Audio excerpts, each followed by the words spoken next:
Yango, Aoni Nyankuma, Aoni Tche, Aoni Baraji, Aoye question chaman posé anga page ka anka ilele de main wala saka na follow sur immigration ka.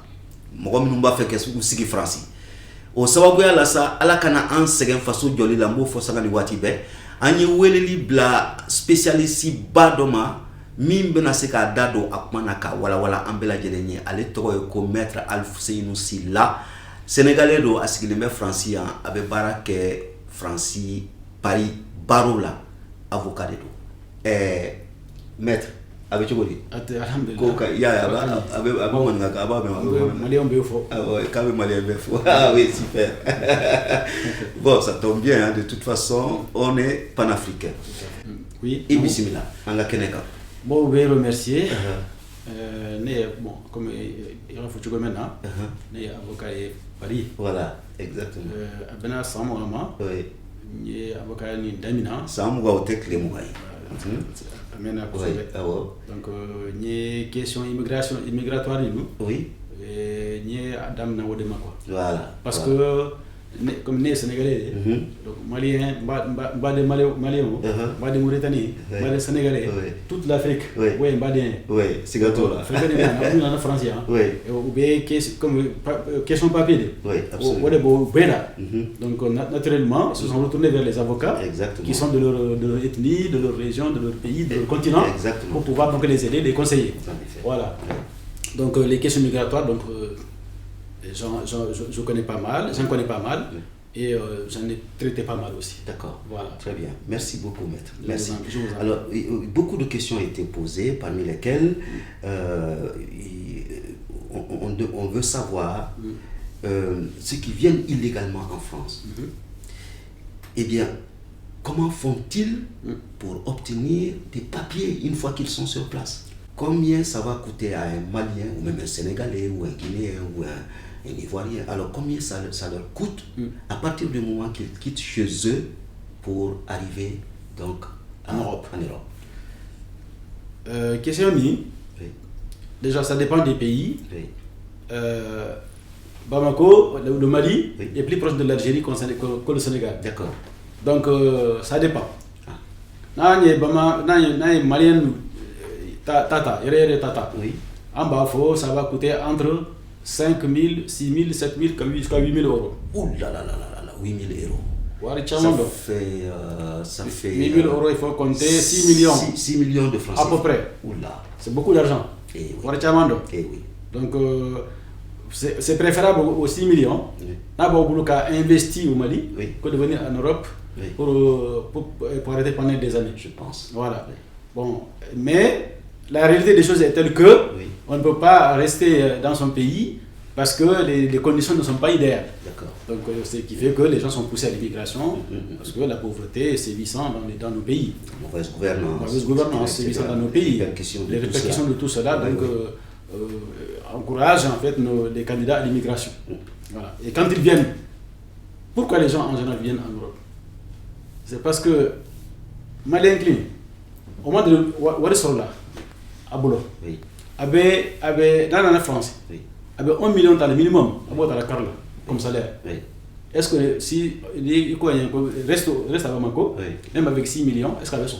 Ah oui, c'est ça. Mais attends, c'est-à-dire que le problème c'est que 1 million de mètres à Kalola, ou quelque chose, il va se ressourcer avec ta wake maintenant. Tout à fait, Susara ta wake maintenant. Donc, Susara, on est ballot. On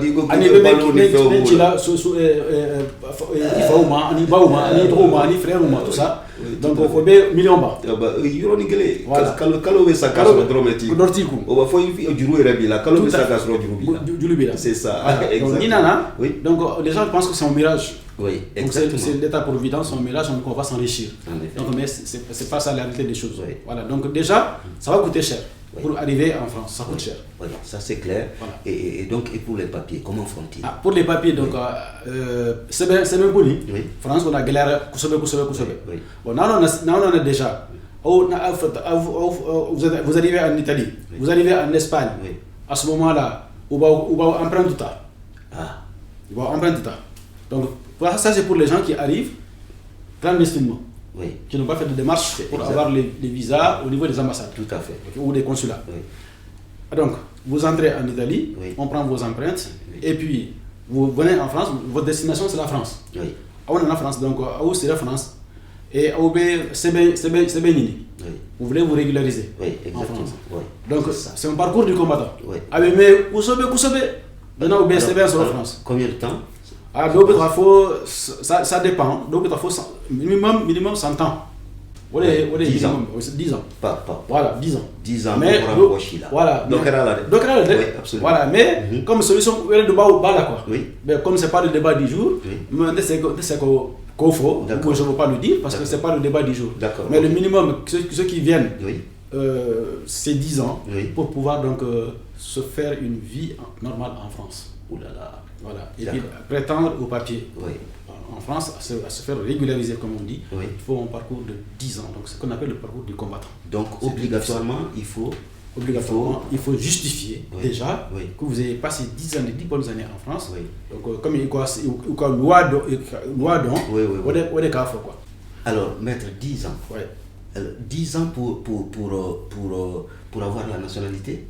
Non, 10 ans pour 10 ans, la nationalité c'est après. Hein. On ne peut pas prendre. C'est 10 ans pour avoir un titre de séjour. Mais comment ils vivent avant alors? Ah, Comment ils vivent? ben, ils vont vivre dans la clandestinité, ils vivent dans des foyers, chez des amis, chez des cousins, chez des frères, donc qui les prennent en charge s'ils n'ont pas eu la chance de trouver un employeur vers eux qui les embauche, nonobstant de l'absence de papier. Mais comment est-ce qu'ils peuvent être embauchés s'ils n'ont pas de papier? Ben, ils peuvent toujours être embauchés parce que les employeurs n'arrivent toujours pas à trouver Oui. des gens qui ont des spécialistes, qui ont des spécialités, ou c'est des travaux aussi qui sont salissants, Oui, d'accord. et les Français ne vont pas faire ces travaux salissants. Oui. Donc D'accord. il y a une pénurie de main-d'œuvre, Oui. donc de travaux, par exemple le terrassement, la voirie, les nettoyages, des choses comme ça. D'accord. Donc ça, c'est en masse, c'est des professions qui sont réservées à des étrangers. D'accord. Et on a toujours besoin donc, d'étrangers, on a toujours des personnes dont les compétences sont moindres, mais donc on peut effectivement, sans risque, on peut être taillable et corvéable à merci par les employeurs véreux, D'accord. mais d'une part, ça arrange aussi. Oui. Parce qu'il ne faut pas rester au foyer ad vitam aeternam, il faut, pour rester en France, Oui. pouvoir justifier de sa situation à terme, pour se faire régulariser. Exactement. Donc à ce moment-là, qu'est-ce qui va se passer? Bon, ils vont travailler avec un salaire moindre, ils vont accepter ça. D'accord. C'est difficile. D'accord. Ils vont faire des travaux salissants que les autres ne veulent pas faire. D'accord. Donc, ils vont faire des travaux qui sont salissants, bien qui ne évidemment. sont même pas capables, enfin, qui ne font Qui veulent jamais pas. quand ils sont Quand à la ils sont- maison. voilà, tout quand à ils fait. sont, quand ils sont... Quand ils sont au Mali, ils ne Oui, veulent pas oui, le faire. Quand ils sont au Sénégal, ils ne veulent pas le faire. Quand ils sont à Mauritanie, ils ne veulent pas le faire. Parce que, voilà. Mais là, ils sont obligés. Là, ils sont de obligés. faire. Donc, ce qu'on appelle, c'est l'état de survie. Et oui, Voilà, exactement. c'est l'état de survie. Ouais. Donc, il est contraint à le faire. Exactement. Et à ce moment-là, dès qu'ils le font, Oui. bon, il y a des employeurs qui remettent des bulletins de salaire, Oui, certificat de travail. d'accord. Voilà, et puis avec ça, quand on leur remet des chèques, parce qu'ils n'ont pas la possibilité donc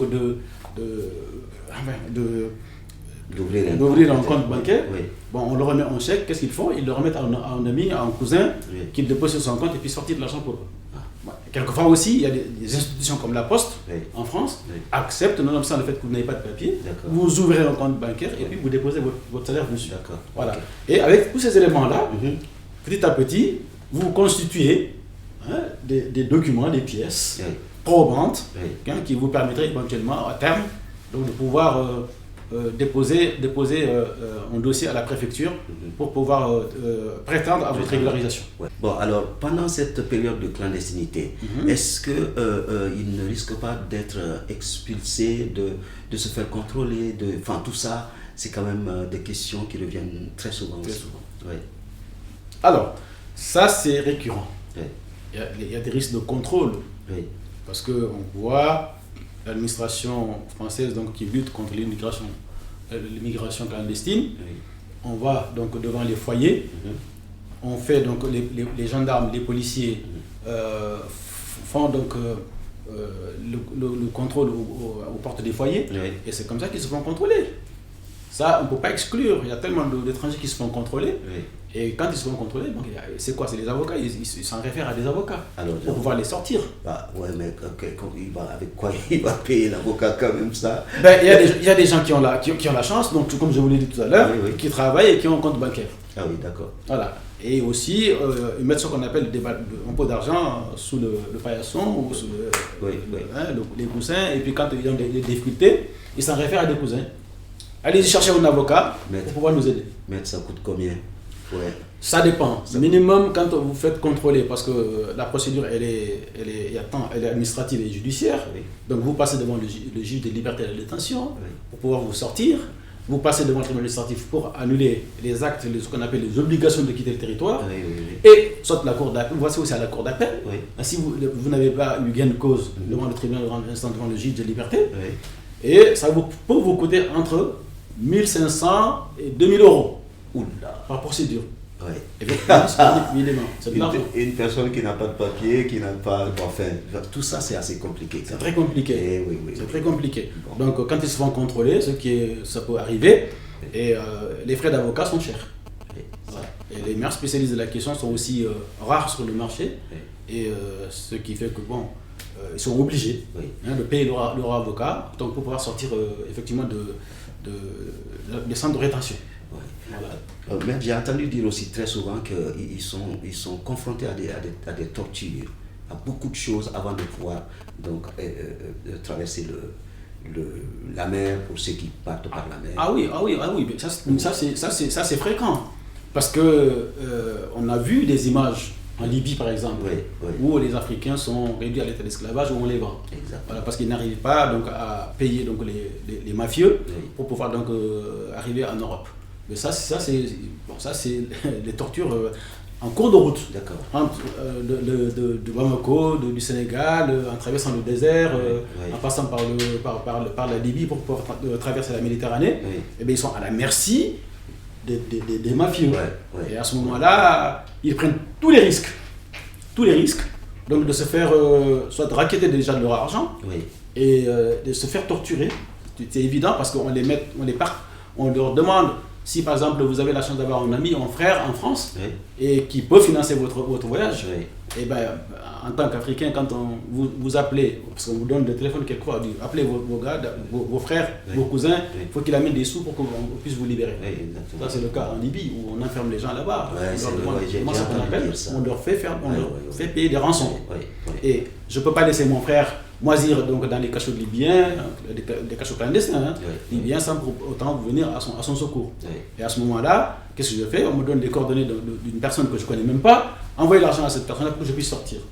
Mais c'est comme ça qu'ils font aussi. Donc, ce qu'on appelle, on leur fait payer des rançons. Ils sont enlevés, ils sont séquestrés, et ceux qui ont la chance peuvent sortir. Donc, quand leurs cousins, leurs frères payent donc, ces passeurs-là, ils sont libérés et puis on les met dans des bateaux. Donc c'est au péril de leur vie. C'est un risque énorme qu'ils prennent. Et on a vu la Méditerranée devenir un cimetière, pour les enfants, malheureusement pour beaucoup d'Africains. Et c'est très malheureux. Voilà. Donc quand ils arrivent encore en France, c'est difficile. Pour se faire une place en France, c'est très difficile. Ou une place en Europe, c'est très difficile. Il y a tellement de contraintes. Les législations sont devenues très difficiles maintenant pour pouvoir déjà prétendre sa régularisation. Donc ce qui fait que le temps moyen d'attente, c'est 10 ans. Pendant cette période d'attente, les 10 ans qu'il faut que ce clandestin-là attende pour avoir ses papiers, s'il y a par exemple, si je ne souhaite pas un décès dans sa famille, au Mali, au Sénégal, ou en Côte d'Ivoire, ou au Burkina Faso, etc., ou si un parent est gravement malade, est-ce qu'il peut partir? Est-ce qu'il peut partir pour ces raisons-là? Il veut partir en Afrique pour ces raisons-là et revenir. Si vous n'avez pas de papier, vous avez des événements familiaux qui se passent, qui arrivent, vous partez, vous pouvez sortir, on ne va pas vous retenir, mais vous ne pouvez pas revenir. Ça c'est sûr. Ce qui fait que plusieurs personnes passent par exemple des 10, 13, 15, voire 20 ans en France. J'ai aidé à des régularisations de personnes maliennes, par exemple, qui sont arrivées depuis 1995, ou même de 93, ou même 99. Oui, bien sûr, ils sont. Et donc ça peut aller au-delà de 10 ans. Mais bien sûr, ça peut aller au-delà de 10 ans. C'est fréquent, ça peut aller au-delà. Je pensais que c'était automatique à partir de 10 ans. La loi a dit, vous pouvez demander votre régularisation si vous passez 10 ans en France, Mais il faut avec des pièces probantes Voilà. qui justifient que vous êtes en France. Voilà, la demande Mais- ne veut pas dire que tu vas l'obtenir. Non, vous D'accord. pouvez introduire votre demande, ça peut être rejeté. Ouais. Ça peut être rejeté comme ça peut être accepté. Même quand on prend un avocat, des fois, ça peut être... Ah oui, mais bien évidemment. Oui, d'accord. Bien évidemment, les avocats n'ont pas la science infuse. Oui, ça, c'est Hein, vrai.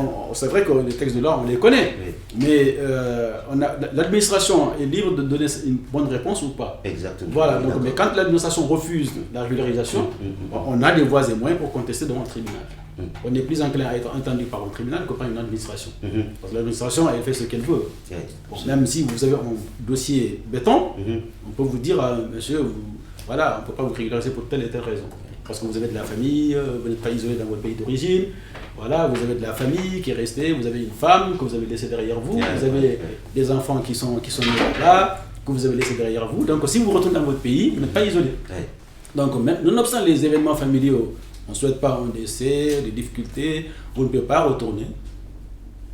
Et tant que vous n'avez pas, parce que vous avez déjà, pourquoi? Parce que vous avez déjà fait autant d'années à l'étranger. Et le risque, c'est que si vous partez, même si vous revenez, vous perdez le bénéfice des années que vous avez passées. Ouh là là. C'est très, voilà, Oh là là voilà. là. C'est pourquoi les gens ils restent en France. Ils ne veulent pas partir nonobstant le décès d'une mère, d'un papa, d'un frère, d'un cousin, voilà, de membres de la famille. Donc c'est qui pose de graves problèmes. Absolument. Parce que 20 ans, c'est une génération qui passe. Oui. Donc c'est difficile. Maître, Oui. bon, alors ça, c'est ceux qui viennent en France de façon clandestine, Tout qui à ne fait. passent pas, qui ne prennent pas de visa. Et tout. Tout à fait. Mais, et donc, dans le cas de ceux qui vont au consulat, aux différents consulats pour obtenir un visa, pour venir en France et qui restent. Alors, une fois arrivé en France, il n'y a pas de grande différence. Mais ceux qui font des démarches pour obtenir des visas, donc le visa C, le visa D, le visa d'affaires, voilà, il y a ces gens, quand ils viennent en France, quand ils ont le visa, ils rentrent. Mais l'entrée n'est pas automatique. Hein. Vous avez un visa, on donne un visa. Oui. Vous venez, donc il y a un contrôle à la frontière. Oui, tout à fait. Aux aéroports, on a vu que plein de gens donc, dans les aéroports, donc avec donc le fait qu'ils sont venus de visa, Oui. on les bloque. Parce qu'ils n'arrivent pas à justifier de leur situation. Vous venez pourquoi en France? Mais oui, vous venez pourquoi en France? Eh oui. Je viens avec un visa C. Et c'est quoi un visa C? Un visa C, c'est un visa, dont la durée ne dépasse pas 3 mois. Donc, c'est un Un visa de touriste. Un visa C, c'est un visa de touriste. D'accord. Voilà, qui vous permet de venir visiter la France ou de rendre visite à un membre de votre famille qui est installé en France. D'accord. Voilà. Mais maintenant, les visas C, il y a une catégorie d'âge à qui on ne donne plus. Parce qu'il y a des risques d'immigration de cette catégorie d'âge. Ah, oui. Voilà. d'accord. Les jeunes, quand on est âgé de 25 à 30 ans, 40 ans, visa C, c'est difficile de l'obtenir. Oui. Ils le donnent maintenant à des personnes vieilles qui ont dépassé 60 ans ou 50 ans pour venir. Parce qu'il y a moins de risques. D'accord. Hein, de s'installer en France. Voilà, une fois le visa expiré. D'accord. Voilà, donc ce visa C, qui est un visa donc, de tourisme, qui vous permet de venir visiter en France et puis au membre de la famille. Il y a des gens qui restent. Donc le coût est moindre que celui qui prend clandestinement donc, la route terrestre. Enfin, la différence La qu'il y a différence, entre elle est là. les deux, c'est que Elle est voilà, là. ceux Vous ne qui payez prennent que le 100 visa- euros, 100 euros donc, pour les frais de visa, D'accord. plus donc, le billet d'avion, donc plus l'assurance. Oui. Et c'est un moindre coût par rapport qui vous coûte quoi? Qui vous coûte, le billet d'avion, ça vous coûte dans les 500 000. Ah, L'assurance, 500 on 000 vous dit CFA. Oui. 500 000 CFA, entre 400 et 500 000 CFA. Oui, oui, oui. Et puis le coût du visa, c'est 100 euros. Oui. Ok. Et puis l'assurance qui va avec. Il y a une compagnie africaine ou une compagnie d'assurance française auprès de laquelle vous assurez D'accord. pour votre séjour en cas de maladie, tout ça. D'accord. Voilà, donc ça coûte quoi dans les 100 euros parce que vous ne dépassez pas 3 mois. Oui. Voilà. Oula. À ce moment-là, quand vous venez à la frontière, la police de l'air et des frontières vous pose la question, monsieur, vous allez chez qui? Voilà, vous allez chez qui et vous venez en France pourquoi? Oui. Je viens rendre visite à un membre de ma famille, elle est où? Bon, voilà, vous avez ce qu'on appelle une attestation d'accueil qui a été faite par un membre de votre famille qui vous invite en France, qui vous héberge, D'accord. qui vous prend en charge pendant ce délai-là. Donc le coût, à peu près, vous ne dépasserez pas entre 500 et 600 000, Oui. 700 000 francs CFA quand vous venez légalement en France. Entre 8 000 euros 8 000 euros, voilà. et 700 euros, 700 il y a vraiment une grande différence. Une grosse différence. Très bien. Et aussi, quand donc, vous arrivez, vous avez l'intention donc, de vous installer ou de ne plus repartir. Oui. à l'expiration de votre visa, Oui. qu'est-ce qui va se passer? Ben, vous devenez clandestin. Exactement comme ceux qui sont Exactement venus. comme ceux qui sont venus par la voie terrestre. Et ton visa ne servira clandestine, plus à- Et ton visa ne servira plus à rien, sauf si à terme, dans les 10 années qui arrivent, Ouais, ou dans les ouais. quelques années qui arrivent, Oui. vous demandez votre régularisation et la préfecture ne vous fait pas payer le coût du visa que vous avez déjà payé à l'étranger en entrant. Donc, parce que maintenant, les visas de régularisation en France, Oui. ça coûte aussi cher, ça, entre 300 maintenant et 400 euros. Oula. Voilà, quand le jour où on décide de vous donner les papiers. Mhm. Donc, si vous avez la chance, vous ne perdez pas votre passeport, parce qu'il y a des gens, quand ils arrivent en France, Oui. au-delà de l'expiration du visa, ils jettent le passeport. Ils disent le passeport il est perdu. Donc, vous ne pouvez plus justifier de l'entrée régulière.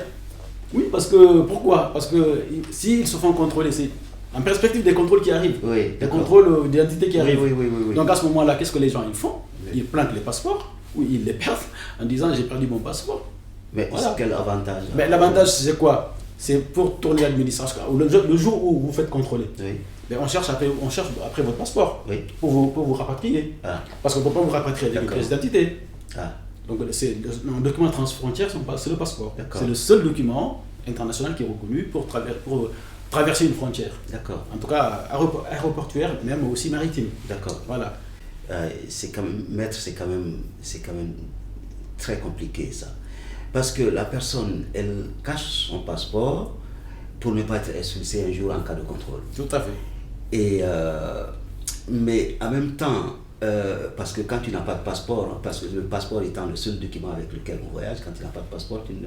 Mais et quand tu dois avoir tes papiers, il faut que tu aies un passeport. Il faut que tu aies un passeport, bien évidemment. C'est clair. Alors, c'est un peu le serpent qui se mord la queue. Oui, exactement. C'est kafkaïen. C'est kafkaïen. Oui. C'est kafkaïen, effectivement. Oui. Quand on a le passeport, les autorités, on vous contrôle avec le passeport, Oui. c'est facile. On vous prend du centre de rétention en cas de contrôle, on vous ramène à votre consulat pour une reconnaissance nationale. Oui. Donc le consulat dit, bon, nous avons été, notre pays, c'est notre État qui a délivré donc, ce document transfrontière, Oui. voilà, et puis on fait des recherches dans le cas, par exemple, de personnes qui sont venues avec un visa. Mhm. Donc ça, c'est plus facile. Mhm. Non seulement les documents de visa, les demandes de visa restent au consulat, donc ce que j'ai expliqué tout à l'heure, il y a ce qu'on appelle un système de visa bio qui est transcrit automatiquement, une fois qu'on vous donne un visa, c'est automatiquement transcrit sur le fichier Schengen, avec toutes vos empreintes, Ouais. avec tout. Donc, toute Donc même si vous débarrassez de votre passeport, ça ne sert à rien. toute l'Europe est informée. Tout à fait. Toute l'Europe est informée de ce que vous êtes, de votre identité. Oui. Alors, on vous contrôle maintenant, Oui. et vous n'avez pas de passeport, vous avez planqué le passeport. Ah. Donc vous êtes venu légalement. Oui, Qu'est-ce qui va se passer? vous ne pouvez pas cacher vos doigts. Ah ah. Vous ne pouvez pas cacher vos doigts, vos empreintes. Regardez. Pas. Donc, Mais- ni solution, ni passeport de solution, Oui. solution pour les de balle. Tout à fait. On vous exact. prend et on vous ramène à votre consulat. On interroge déjà le consulat français donc, dans le pays de départ. Exactement. On dit, ah, cette personne est passée là, voilà les visas billets. Donc on a ces éléments-là. Ouh là là, on a Et toutes les informations. ils vous accompagnent à votre consulat pour une reconnaissance. Oui. Et comme on ne peut pas vous rapatrier, Oui. le passeport est perdu, qu'est-ce Oui. qu'il faut? Ouh là là. Le consulat est obligé de vous délivrer ce qu'on appelle un sauf-conduit. Qui Voilà. veut dire? Un sauf-conduit, c'est le seul document qui remplace le passeport pour un seul voyage D'accord. vers votre pays. Bon. Maître, vous avez aussi parlé de visa C. Ça veut dire qu'il y a un visa A, un visa B, un visa... Alors, il y a le visa C, il y a le visa D. Ah, d'accord. Il y a le visa, il y a le visa aussi pour les études. Hein. Donc le visa D, c'est le visa d'établissement. Oui. Le visa C, c'est le visa touriste. Oui. Il y a des visas pour étudiants. Oui. Il y a des visas pour les hommes de culture, comme vous. Oui. Hein. Il y a les visas pour les chercheurs, les hommes de talent, D'accord. qui ont une certaine compétence, D'accord. qui viennent donc légalement, qui sont dans des laboratoires de recherche, qui viennent faire des études en France, donc dans tel et tel domaine de recherche. D'accord. Ça, c'est le cas des personnes qui viennent légalement en France, hein, qui est distinct, Oui. donc, qui est distinct du cas des gens qui viennent de manière irrégulière. Maître, Oui. on va parler plus tard des étudiants, mais avant, Mm. il y a une question qui revient très souvent, c'est que avant, les gens au bout de 5 ans, ils obtenaient leur régularisation. Tout à fait. Et vous parlez de 10 ans quand même. Oui. Mais pourquoi? Parce que la législation s'est endurcie, a évolué. En France, la législation ne s'est jamais, rarement, ne s'est jamais assouplie pour des régularisations. On le fait en général gré des changements de régime. Mais la tendance générale en France, c'est le durcissement de la législation en matière des étrangers. C'est ce qui fait qu'à une période donnée, à un moment donné, on peut prétendre, on peut être régularisé avec 5 ans de présence en France, ou avec il y a même des cas où 2 ans ou 3 ans. Non, mais ça dépend. Oui. Ça dépend des cas. Mais la législation en moyenne, c'est durci. Ce qui fait que c'est très dur. À partir de 2006, c'était devenu très dur avec l'avènement de la droite, avec Nicolas Sarkozy. Voilà. Et puis il y a l'intermède Hollande, où il y a la circulaire d'assouplissement de Valls, qui a permis de régulariser, mais dans la même foulée que ce que Nicolas Sarkozy a fait, la régule par le travail, c'était la première fois qu'on le faisait. Bon, c'était pas la première fois, il y avait sous Giscard, mais Nicolas Sarkozy en a fait une loi pour pouvoir aider les gens, pour pouvoir les régulariser. Et Valls a aussi fait ça. Mais la législation française a tendance à se durcir, et aujourd'hui c'est devenu difficile. Donc, maître Okoro, comme il y avait ce qui au Okoro de ko follow régularisation à Kungano, à Sanduru, mais sur la Kungano, on a 6 ans, charia, Galera, il y a Galera, voilà, donc on est problème ici. On est problème parce que sans ou bien deux fracs voilà, ce qui fait que ni changement gouvernement qui là gouvernement va faire un mémoire régularisé mais sous telle condition voilà 5 ans de présence mais oui ça sera au matcha voilà masa kura basa kura na ana ka sharia bena avec do fara galaka voilà donc c'est compliqué de dire en moyenne telle personne peut se régulariser en moyenne, mais la moyenne c'est 10 ans. Voilà, les autres cas avec le ça vient que galère donc on est payé à tout on est c'est bien pour c'est bien sur quoi. Voilà la femme donc mais expliquer vraiment kana et que Mali gouvernement Moro oui bon depuis ATT oui banque unique que France ka convention signée pour parce que Mali ou fait ni France est convention signée et Mali Moro ka expulsion de facilité quoi. Oui d'accord parce que ATT moi aussi na ou fakiri bala start parce que Malien sans Malien il y a avion spécial ta que Mali ou expulsé donc quand Mali on fait malou bade donc ça a traumatisé les Maliens ce qui fait que le gouvernement français maintenant gouvernement malien pour signer une convention avec la France. Le président n'a pas voulu signer la convention à l'époque parce que c'est encore resté frais dans les têtes, dans les mémoires. Bon, mais Malien nous chance d'être régularisé avec le droit commun, c'est-à-dire France fait encore loi. Voilà, avec ça ils se sont fait régulariser. Alors que Jamanaouré convention signée comme Sénégal, Côte d'Ivoire, ils ont signé. Voilà, ils ont signé. Et ils ont qu'est-ce qu'ils ont fait dans la convention?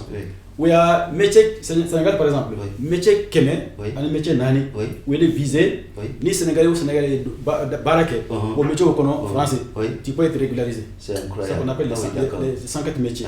La liste des 104 métiers. Voilà. Et ça c'est valable jusqu'aujourd'hui? C'est valable jusqu'aujourd'hui. C'est valable.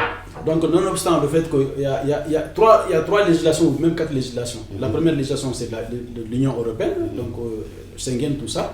Ok. La deuxième législation c'est les conventions internationales que la France a signées d'État à État, qui sont pas les États africains par exemple.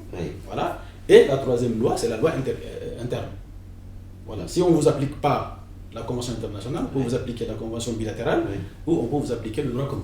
D'accord. Voilà. Donc il y a dans tous ces aspects de législation, on a des possibilités de se régulariser au bout de 5 ans, par exemple par le travail, voilà, ou par la vie privée et familiale, l'intervention de la vie privée et familiale, par les mariages, bon, ça c'est autre chose.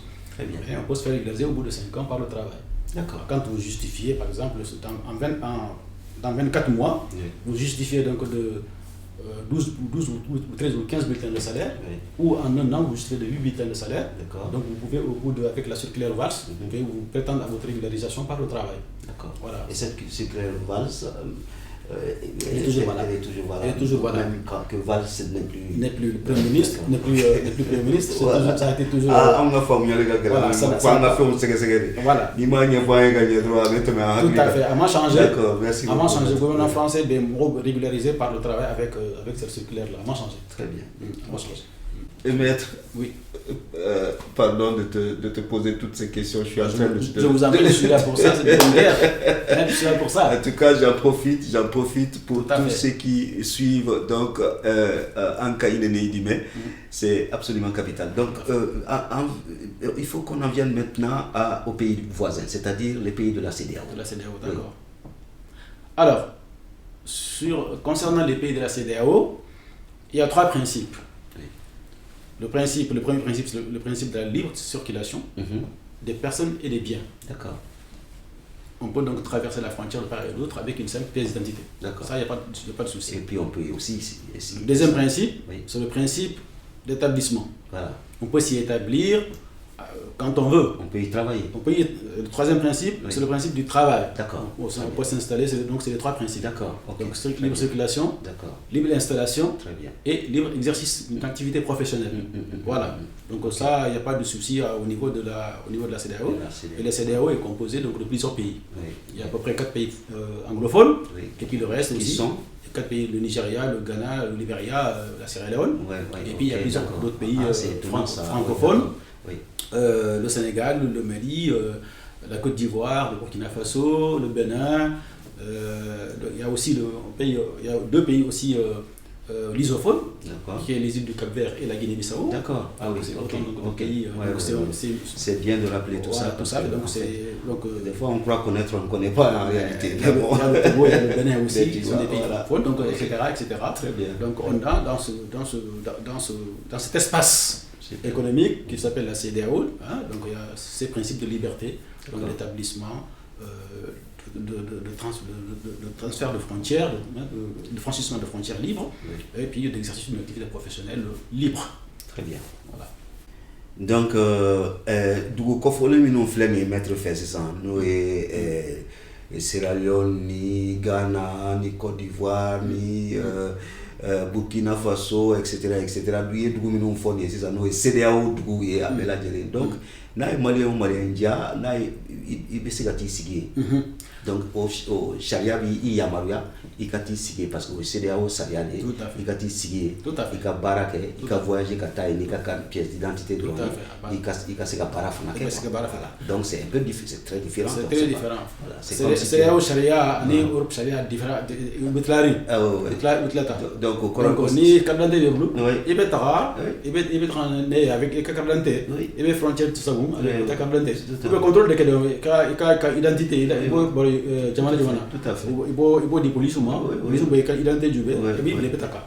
Normalement c'est comme dit Boré Kasso et Tali Kasso Abana. oui normalement hein. Oui, Sharia, oui, Sharia. exactement Oui, c'est béni Voilà. comment au kono Exactement. officiellement. Voilà. Il peut sigi mal Bamako ou ça te met la région de Dia, Ouais. il peut sigi un fait. Ouais. Il peut na Sénégal, il peut Burkina Faso, Voilà, il exactement. peut sigi, Tout à il peut baraka un fait. Il peut installer que Dimbaya be contrôle ta la fouille ta la. D'accord. Voilà, Très donc bien. pour cette région, c'est derrière où ça y a, ou donc quoi. Merci beaucoup, Voilà. maître. Merci. Alors, maître, Oui, je suis tenté de vous poser une question. d'accord, Vous êtes sénégalais, tout à fait, né au Sénégal, tout à fait, et aujourd'hui vous travaillez en France. Tout à Vous êtes fait. avocat. tout à fait. Alors, comment avez-vous fait? Tout à fait. Est-ce que vous êtes le fils d'un ministre? D'accord. Est-ce oui. que vous êtes d'une famille très très aisée? Est-ce que vous avez un parent ou quelqu'un qui a financé vos études? Est-ce que il y a toutes ces questions-là me viennent en tête? Comment vous vous êtes débrouillé? Comment ça s'est passé pour vous? Alors, c'est un parcours un peu. C'est pas exceptionnel, hein. Donc, je ne suis pas fils de ministre, je ne suis pas fils de député. Mon père est un cultivateur. Ah, Quand j'étais au lycée et quand les grandes vacances arrivent, je vais cultiver la terre. ah. Mon père cultive du sorgho, il cultive du mil, des arachides, on vit de ça. Nous Donc, avons, moi, nous avons cela aussi en voilà, commun. donc je Oui. suis je fais partie d'une famille modeste. D'accord. Voilà. J'ai fait mes études au Sénégal, donc j'ai eu mon baccalauréat, puis j'ai demandé une inscription. D'accord. Une pré-inscription en France. D'accord. Voilà, par le biais du consulat de France à Dakar. Oui. Donc mon dossier était apparemment acceptable. Donc j'ai demandé une inscription à l'université de Reims. C'est parce que vous aviez un bon niveau d'études quand même. Parce que J'avais le bac. Voilà. J'avais le bac. Ouais. J'avais le bac. Ouais. Et je m'étais inscrit donc à Dakar en histoire et géographie, c'était à l'université. D'accord. Et c'est là où je me dis, bon, je vais pas rester parce que les conditions sont difficiles à Dakar. Je vais essayer de tenter ma chance à l'étranger comme tout le monde le fait. D'accord. Donc j'ai déposé au niveau du consulat de France, au service culturel du consulat donc, de France à Dakar, en 1986. D'accord. Oui, 1986. Et j'ai obtenu la préinscription. Et j'ai déposé mon dossier, ma demande juste en 86. Le gouvernement Chirac est arrivé en mars 86 et ils ont installé les problèmes de visa. Ils ont installé le visa. D'accord. Donc nous étions les premiers étudiants africains à obtenir des visas pour entrer en France. Voilà, en 1986. Et c'est comme ça que j'ai fait ma demande donc, à l'université de Reims. Et la demande a été acceptée, une préinscription. Donc j'ai déposé la préinscription donc, avec mon billet d'avion, avec l'assurance pour les études à l'époque. D'accord. Et j'ai obtenu le visa. J'ai obtenu mon visa et j'ai pris l'avion. Je suis arrivé en France, je crois que le mardi 4 novembre 1986. L'école avait déjà commencé, la fac avait déjà commencé en septembre en France. Oui. Donc j'ai passé une année donc, à Reims, oui, en droit, en section droit et sciences politiques. D'accord, voilà. Mais après les études. Donc quand j'étais toujours titulaire d'un visa étudiant quand je faisais mes études. Oui. Et à l'époque, la législation était beaucoup plus facile. Quand on fait 10 ans en France d'études, automatiquement on vous donne une carte de séjour, une carte de résident. On change votre statut. Donc moi j'ai bénéficié de ce qui vous permet de vivre en France et de travailler en France. Dès l'instant qu'un étudiant passe 10 ans en France, automatiquement au bout de la 10e année, quand il change sa carte de séjour, il peut changer sa carte de séjour étudiant en carte de séjour d'installation. Bon, mais ça, c'était avant. Ça, c'était avant. Ce n'est plus possible. Sauf maintenant, à demander ce qu'on appelle un changement de statut. Actuellement, quand vous êtes étudiant, vous avez fini vos études, vous trouvez un employeur, effectivement, qui veut vous embaucher. Il faut que l'employeur présente le dossier et vous demandez un changement de statut. Mais ce n'est pas automatique. C'est l'appréciation de l'administration. D'accord. Voilà. Avant, c'était automatique, mais maintenant, ce n'est plus automatique. Okay. Voilà. Okay. Donc, moi, je suis passé comme ça et puis j'avais ma carte de séjour avant de devenir avocat. Donc, avec ma carte de séjour, je travaille en cabinet d'avocat en tant que conseil fiscal. Puis après, donc j'ai passé l'Institut d'études judiciaires à la Sorbonne, où j'ai intégré après le barreau, après l'examen de passage, j'ai intégré le barreau, l'école du barreau, voilà, à Paris. Ouais. Et au bout d'un an et demi, je suis sorti, puis je me suis installé comme avocat. Je travaille donc pour moi-même, je n'ai pas de patron. Félicitations. Voilà le parcours. Maître, une dernière question. Oui. Après, je ne vous embête plus. Oh, ça fait plaisir. Avec plaisir. Bon, alors pour des étudiants maliens qui veulent venir étudier en France, quel genre de visa ils peuvent obtenir et voilà comment cela peut se passer. Ce qu'on appelle les étudiants qui veulent venir, c'est des visas d'études, c'est des visas pour les études. D'accord. Donc ça fait partie de la catégorie des visas D. Oui. D'accord, ce n'est pas des visas d'établissement, mais c'est des visas d'études. D'accord. Donc il leur faut donc déjà, comme toujours l'ancien système existe. D'accord. L'ancien système c'est quoi? Il faut passer donc par le centre culturel français, qui est devenu maintenant l'Institut français. L'Institut français, oui, maintenant, il faut passer par là-bas, déposer une demande de pré-inscription. D'accord. Une fois la pré-inscription obtenue, à ce moment-là, on dépose la demande de visa d'études auprès du consulat. Et le consulat, donc, on vous demande donc, de réunir un certain nombre de pièces. Mais le plus important, c'est qu'il faudrait que vous montriez que vous avez une prise en charge d'une personne qui finance vos études. Si c'est dans les écoles privées, mais même si dans les institutions publiques, qui vous prend en charge pour vos besoins quotidiens. D'accord. Donc il faudrait que vous ayez un compte, qu'on vous ouvre un compte bancaire, ce qu'on appelle, on prend un engagement financier, un parent à vous, on prend un engagement financier, ou une personne qui, un parent en France, qui prend un engagement financier de tous les mois, pour vous donner à peu près entre 460 et 500 euros tous les mois, pour que vous puissiez vivre, parce que vous venez pour vos études. Vous venez pour vos études, vous ne venez pas principalement pour travailler, même si le visa étudiant vous donne la possibilité de travailler pendant quelques heures donc dans la semaine, qui est couplé donc à vos études. Combien d'heures? À peu près, un étudiant peut travailler 27 heures par semaine. D'accord. 27 heures par semaine, il ne peut pas le dépasser. Donc, il gagne combien avec 27 heures de travail? 27 heures de travail, à peu près dans le mois, c'est à peu près entre 450, 500, 600 euros. 450, 500 euros. D'accord. À peu près. Oui. Donc, maître, à vous entendre parler, on a l'impression que c'est facile. Il suffit d'aller déposer une demande à l'Institut français. Des fois, c'est tellement... Je pense que les gens, ils échouent à cela à chaque fois. Il y a plein de gens qui se disent, mais ils n'arrivent pas. C'est très difficile. C'est très difficile d'obtenir un visa d'études parce qu'il y a tellement de conditions à remplir. Quelques chances se passent, effectivement, mais c'est pas... Il ne faut pas donner une image idyllique de cette situation en disant oui, c'est simple d'obtenir un visa étudiant, mais non, c'est très difficile. Déjà, il faut avoir un très bon dossier universitaire ou scolaire, un très bon dossier. Et puis, ce n'est pas toutes les études, normalement, que vous pouvez venir faire en France, parce qu'il faut des spécialités, des domaines dans lesquels votre pays ne dispose pas. D'accord. Voilà, donc si au Mali, par exemple, vous êtes en histoire-géographie, vous êtes en philosophie, et vous voulez faire de la philosophie en première année de master en France, vous n'aurez pas de chance d'obtenir un visa. D'accord. Les études techniques, par exemple, ça, en général, parce que nos pays manquent de techniciens dans l'informatique, dans l'ingénierie. Donc ça, en général, c'est plus facile d'obtenir un visa. Mais il faut aussi remplir les conditions supplémentaires de prise en charge, de bourse. Par exemple, si c'est votre État qui vous envoie, qui vous donne une bourse, là, c'est facile. Mais si c'est à titre privé que vous venez, donc sans pour autant être boursier de votre État, c'est un parcours du combattant là aussi. Voilà, donc ce qui fait que non seulement il faut que la spécialité pour laquelle vous venez en France étudier, cette spécialité n'existe pas au Mali, ou est limitée quand même, parce que on peut trouver les études d'ingénieur, on peut les commencer au Mali, mais il faut se perfectionner en Europe, c'est plus facile d'obtenir donc un visa dans ce sens-là. Très bien. Voilà. Maître, il y a aussi beaucoup de gens qui nous ont fait croire que des agents consulaires vendent le visa au marché noir. Ça, c'est des questions difficiles à répondre parce qu'il faut des éléments de preuve. Oui, c'est clair. Mais on ne peut pas exclure tout ça, mais ça peut arriver. Mais je pense que vous savez que les administrations maintenant, les consulats ont délégué donc les dépôts de dossiers à des organismes.